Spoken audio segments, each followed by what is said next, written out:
The house was brand new and part of a new development. There was no history attached to the house. But of course, there is always some sort of history attached to the land a house is built on. Less than a year into living here, my wife and I began to see what looked like someone cocking their head around the corner of a neighboring room, looking in on us.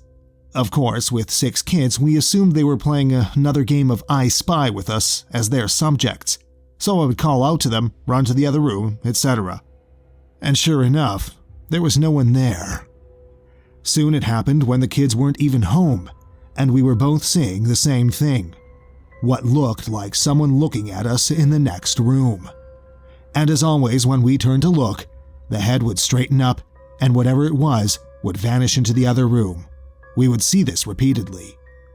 Then sometime later, a few months maybe, I would turn the corner into a room and see what I can only describe as a black shadowy figure that appeared to be crouching or crawling along the floor. It startled me, but didn't panic me. It would vanish just as soon as I would see it. Always black looking, always shadowy, and always low to the ground in a crawling or crouching stance.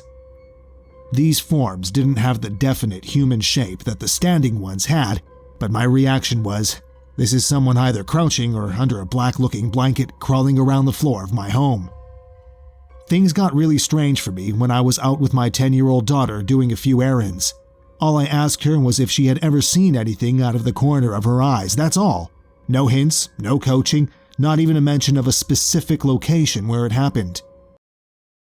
To my amazement and horror, she said, "Well, I didn't want to tell you and Sarah, her stepmom, but sometimes I will enter a room and see what looks like a dark figure laying or crawling on the ground." Oh my, the few hairs I have left on my head stood on end. My young daughter, with no knowledge of my story whatsoever, was describing the exact same observation. Then my 9-year-old son described walking into his brother's room and seeing a blue blanket dark across the floor. Then it vanished. Sounds very similar, again, to the feeling I had that it was a black blanket with someone hiding under it. My wife has seen the dark shadowy things in our master closet as well as other rooms in the house. My in-laws watched the kids for us at our home for a week when we took a cruise to Alaska in May.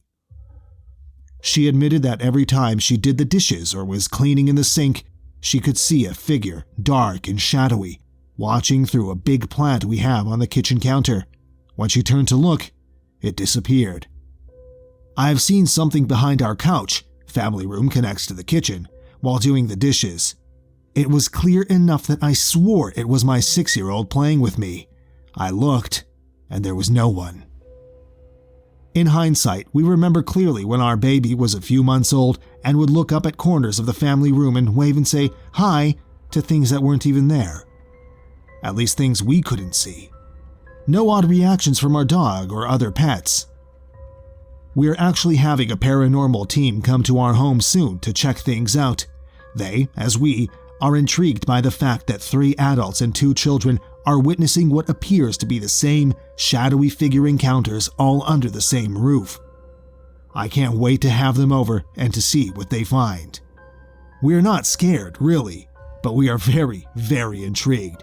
We want to know what it is, why it is here, etc. I've since become an addict of ghost-related books, blogs, websites, television shows, etc. This personal encounter is making me want to learn all I can about this otherworldly type stuff.